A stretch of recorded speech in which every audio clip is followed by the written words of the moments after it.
이때로부터 예수 그리스도께서 자기가 예루살렘에 올라가 장로들과 대제사장들과 서기관들에게 많은 고난을 받고 죽임을 당하고 제3일에 살아나야 할 것을 제자들에게 비로소 나타내시니 베드로가 예수를 붙들고 항변하여 이르되 주여 그리 마옵소서 이 일이 결코 주께 미치지 아니하리이다.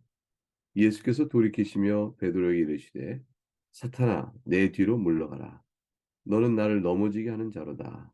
네가 하나님의 일을 생각하지 아니하고 도리어 사람의 일을 생각하는도다 하시고 이에 예수께서 제자들에게 이르시되 누구든지 나를 따라오려거든 자기를 부인하고 자기 십자가를 지고 나를 따를 것이니라. 누구든지 제 목숨을 구원하고자 하면 잃을 것이요 누구든지 나를 위하여 제 목숨을 잃으면 찾으리라. 사람이 만일 온 천하를 얻고도 제 목숨을 잃으면 무엇이 유익하리요? 사람이 무엇을 주고 제 목숨과 바꾸겠느냐? 인자가 아버지의 영광으로 그 천사들과 함께 오리니 그때에 각 사람이 행한 대로 갚으리라. 진실로 너에게 이르노니 여기 서 있는 사람 중에 죽기 전에 인자가 그 왕권을 가지고 오는 것을 볼 자들도 있느니라. 하나님의 말씀입니다. 하나님께 감사합니다. 먼저 21절부터 23절까지 내용을 살펴보도록 하겠습니다. 예수께서 자신이 장로들과 대제사장들과 서기관들 곧 이스라엘의 지도자들에게 많은 고난을 당하시고 죽임을 당할 것이라는 순한 예고를 몇 차례 하십니다. 마태복음에 적어도 3번이 나오죠. 오늘 본문도 그 중에 하나입니다. 예수님께서 단순히 고난을 받을 것이라는 상황을 묘사한 것만이 아니고 그것이 왜 주님께서 이 땅에 오셨는가 하는 목적성을 설명해 하시는 내용입니다. 내가 고난을 받고 죽임을 당하고 그리고 그 뒤에 오는 아주 중요한 표현은 제3일에 살아날 것이라. 결국 이것은 죄 가운데 죽은 자를 다시 살리시는 부활의 구속을 말씀하고 있는 것이죠. 이 말씀은 참 신비로운 말씀입니다. 따라서 이 말씀을 들을 때 주의 일이 어떤 뜻이오며 일이 어떻게 되어지는 것이며 그것은 꼭 있어야 하는 것입니까? 이런 등등의 질문들이 있어서 그 가르침을 받아야 할 것입니다. 따라서 지금은 제자들에게 신앙 고백을 받으실 가장 결정적이고 아름다운 순간일 수 있습니다. 물론 그것은 죽음과 고난을 범하는 것이므로 당장의 두려운 내용을 담고 있습니다. 그런데 베드로가 등장합니다. 이를 참아내지 못한 것이죠. 이렇게 말을 합니다. 베드로는 주님, 어째서 이런 말을 하셨을까? 하는 생각을 여유조차 못 갖고 아니, 이건 아니지 않은가? 라는 판단을 성급히 내놓은 것입니다. 조금도 지체하지 않고 자신의 생각으로 주님의 판단을 책망한 것이죠. 베드로가 예수를 붙들고 항변하여 이르되 주여 그리 마옵소서 이 일이 결코 주께 미치지 아니하리다라고 말한 것은 바로 이런 뜻입니다. 아니 어찌 그렇게 생각 없는 자처럼 사리 분별을 못하십니까? 당신이 그리스도 아닙니까? 방금 전에 너희는 나를 누구냐라고 물으셨을 때 이미 제가 고백하지 않았습니까? 주는 그리스도시요 곧 메시아이시요 기름 부음 받아 우리 유대인들을 구원하러 오실 분이라고 고백을 하지 않았습니까? 곧 이스라엘의 언약을 지키시러 메시아를 보내신 분, 하나님의 아들이시라고 우리가 고백을 드렸고 그렇게 했는데 그렇게 구원하실 분이 십자가의 처형을 받아 죽으신다는 것은 도대체 무슨 뜻이며 생각이 있는 분이십니까? 라고 책망하는 것입니다. 그러니까 주님을 붙들고 항변하여 그리 마옵소서라는 것은 매우 강력한 거친 저항의 뜻을 행동적으로 표현하고 말을 하고 있는 것이죠. 베드로가 물론 성미가 아주 급합니다.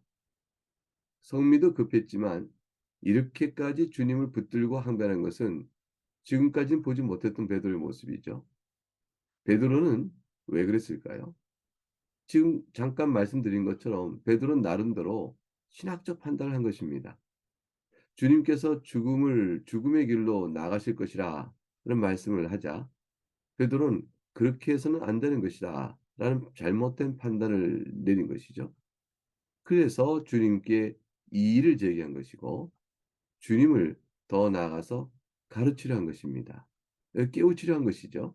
영적인 교만의 태도로 잘못을 지적한 것이 되어집니다. 그리고 이러한 영적인 교만의 태도에 더하여 나아가서 자신이 예수님을 보호하고 지키기 위한 것이라는 자신의 행동에 대한 정당성을 또 부여하고 있죠. 내가 옳다. 나는 주님을 위해서 그렇게 한 것이다. 주님 그렇게 하시면 안 됩니다. 라고 말하며 주님의 판단을 나갈 길에 대한 수정 및 그를 보호하고자 하는 자기의 의지까지 포함되어집니다. 이와 같이 베드로는 자신의 동기의 진정성에 대한 확신을 가졌을 것입니다. 그렇지 않고서야 그렇게 행동이 나올 수가 없는 것이죠. 그렇지 않고서야 자신의 판단에 의지해서 주님을 책망하는 데까지 나아갈 수는 없는 것입니다. 그리하여 자신도 모르게 주님을 넘어뜨리게 하는 일을 한 것이 되는 것입니다. 참 어이가 없게도 베드로는 제3일에 주님께서 다시 살아나야 한다라는 말씀은 귀에 들어오지 않았던 모양입니다. 주님께서는 반드시 3일 뒤엔 살아날 것이라 이렇게 말씀하셨는데 그것을 이치를 따져보면 고난과 죽음 끝에 부활의 능력으로 오신 것의 연적적인 사건 속에서 주시는 구원사적 의미를 생각했을 것입니다. 장래의 약속을 통해 현재의 고난이 있으나 장래 주어질 영광이 어떤 것인가? 죄값으로 고난을 받으나 죄값을 치르기 위하여 고난을 받으나 그러나 그것이 부활의 영광으로 오게 되는 그 구원의 의미를 이해하지 전혀 못한 것이죠. 장래의 약속이 반드시 주어질 것이라는 확실성도 깨닫지 못하고 있던 것입니다. 그래서 그에게는 베드로에게는 현재의 고난이 다만 확실할 따름이었습니다. 그러니 저항이 있었던 것이죠. 베드로가 주님께서는 자신이 장로와 대제사장과 서기관들에 의하여 많은 고난을 받고 죽으셔야 할 것이라고 말씀하신지에 대해서 조금 더 차분히 생각을 하지 못했던 이것이 어떤 말씀이실까 생각하지 못했던 이유가 또 있습니다. 그것은 물론 첫 번째는 우리는 바로 베드로가 참 성미가 급하다라는 것을 생각을 하겠지만 이 말씀을 하신 이가 바로 자신이 고백해 드린 그리스도여 하나님의 아들이시다. 이런 사실의 고백의 의미, 자기 고백을 드린 바로 그 대상이신 주님이시라는 사실을 깜빡 잊고 있는 것입니다.